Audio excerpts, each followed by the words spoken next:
This is a very common problem you may face when you replace your car battery on a newer model Lexus like this ES350, which is a 2019. You'll get this error that the RCD detection is unavailable, and the reason for this is because there are sensors that tell the system where the position of your steering wheel is, and for some reason this system just gets out of whack after you replace the battery. There are a lot of videos on how to fix this. I'm going to show you the proper method, okay? So here we go.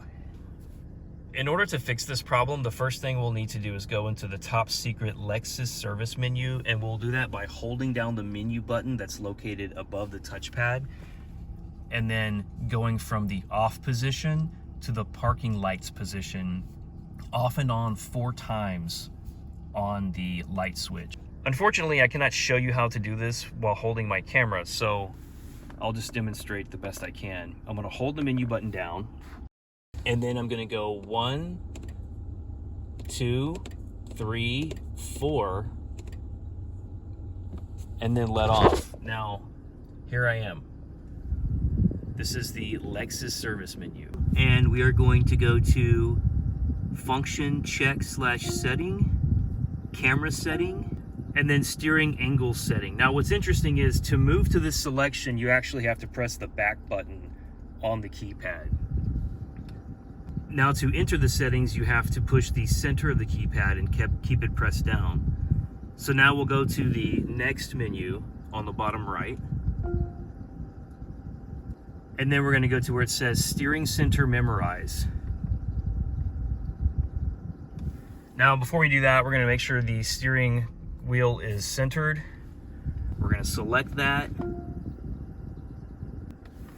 Now we are going to go all the way to the very left, and we're going to hold it there. I'm actually holding it with my knee. And then we're going to go to the next one that says max steering angle memorize. And now we're going to go to the opposite direction. Same thing, go all the way to the right, all the way, and we're going to hold it with our knee once we're there. And we're going to go and select again, max steering angle memorize. And then you just heard that beep. So now we're just going to go back to the center. We're going to go to the back option.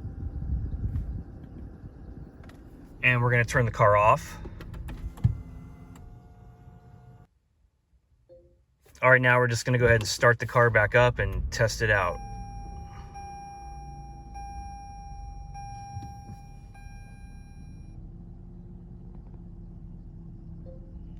And there you go. So now as you can see, the error is gone. You're gonna press OK to go back to normal mode. And we're gonna put the car in reverse. And now as you can see, I have my steering grids and everything. And that's it. That's how you fix that problem. I hope this helps you out.